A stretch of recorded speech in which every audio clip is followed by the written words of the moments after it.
8월 30일 강아랑이 전해주는 정치권의 뜨거운 말말말 강아랑의 정치랑입니다. 첫 번째 주제, 흘러간 물입니다.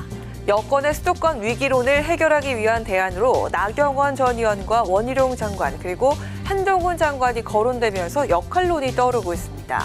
이 인물들의 역할론과 차출론에 대해서 김종인 전 위원장은 이렇게 말했습니다. 내가 보기에 그런 사람 찾기 굉장히 힘들 겁니다. 이미 다 지나간 얼굴들인데 그 얼굴 가지고서 무슨 국민들에게 새로운 지지를 바란다는 거는 그건 착각도 보통 착각이 아닌 겁니다. 오히려 참신한 인물을 내세워서 국민들에게 심판을 받는 것이 낫지. 네, 홍준표 대구시장은 나 전 의원과 원 장관에 대해서 흘러간 물이라고 비유하면서도 흘러가다 보면 큰 물레방아를 만날 수 있다면서 가능성을 열어뒀습니다.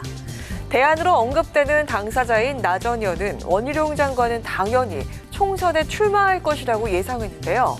반면 한 장관에 대해선 반반이라며 조심스러운 입장을 보였습니다. 본인은 다른 생각을 하실 수도 있겠지만 정치를 했던 분이니까 또 당연히 하시는 게 맞지 않을까 이런 생각을 해요. 한 장관은 한동훈 장관 조금 더 지켜봐야 되겠죠. 잘 하실 수 있을 것 같은데 한편 원희룡 장관은 총선 출마설에 대한 질문에 총선 구도를 짜는 부분은 당에서 할 부분이라면서 말을 아꼈습니다. 한동훈 장관도 총선 역할론 질문에 제 대답은 늘 같다면서 거리를 뒀습니다. 김성태 전 의원은 총선 승리를 위해선 가능한 모든 자원을 총동원해야 한다고 언급했습니다. 한동훈 장관이나 원희룡 장관 출마가 필요하다고 보십니까? 윤석열 정부의 정무적인 인적 자원은 집권당 총선 전략에서 언제든 가용 자원이 될 수밖에 없습니다. 국회 뒷받침을 받으려면 총선 전략 중에 하나로 이거는 소홀히 할 수 없는 대목이죠. 집권당의 의석을 만들어내는데 역할을 할 수 있고 역량이 갖춰진 사람이라면 이런 분들을 왜 배제해야 합니까?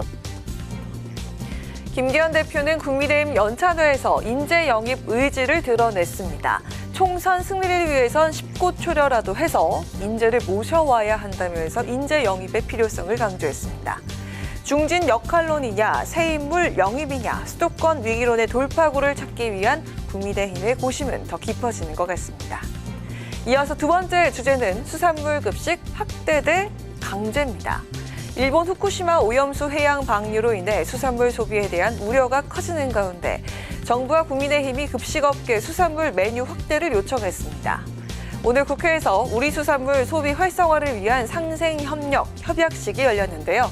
이 협약에 따라서 급식업체 주요 고객사인 국내 대기업 구내식당 메뉴에 수산물 비중이 늘어날 전망입니다. 하지만 초중고교 급식은 대부분 직영으로 운영되는 만큼 이번 대상에서 제외됐는데요. 이번 협약식은 학교 급식 등 아이들 식탁은 제외되었음을 분명히 말씀을 드립니다.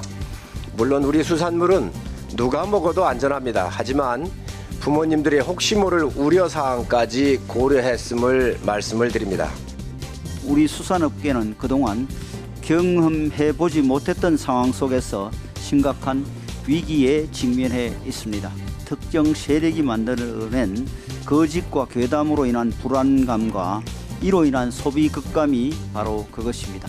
후쿠시마 오염수 방류 이후 첫 주말의 수산물 소비량은 작년 같은 기간에 비해 오히려 늘어났고 윤재욱 국민의힘 원내대표는 오염수 방류 이후 오히려 수산물 소비가 늘었다고 밝히면서 특정 세력이 만들어낸 괴담 정치는 종이 호랑이에 불과했다고 목소리를 높였습니다. 여당의 수산물 급식 확대 전략에 야권의 반발도 이어졌는데요. 급식의 수산물을 강제 동원하는 건 임기응변식 문제덮기라면서 비판했습니다. 선택권 없는 단체 급식부터 수산물 적용하라는 식의 강제 동원 방식으로 문제를 덮으려 하지 마십시오. 네, 이런 가운데 대통령실은 국민의 안심하고 수산물을 소비하기 바란다며 이번 주 구내식 메뉴에 우리 수산물을 포함했다고 밝혔습니다. 모든 회와 고등어 구이가 제공된 첫날에 평소보다 많은 인원이 구내식당을 찾았다고도 전했습니다. 대통령실의 수산물 식단 대응에 야권에서 부정적 입장을 내놨는데요. 대통령실은 일주일 동안 구내식당 점심 메뉴로 우리 수산물을 제공하기로 했다고 밝혔습니다. 하지만 대통령실의 대응은 국민을 안심시키기보다는 냉소의 대상이 되고 있습니다. 급식 식단 확대로 오염수 방류 안전성 설득에 나선 정부 여당. 국민들의 안심과 더불어 수산물 소비 촉진으로도 이어질지 관심이 모아지고 있습니다. 지금까지 강아랑의 정치랑이었습니다.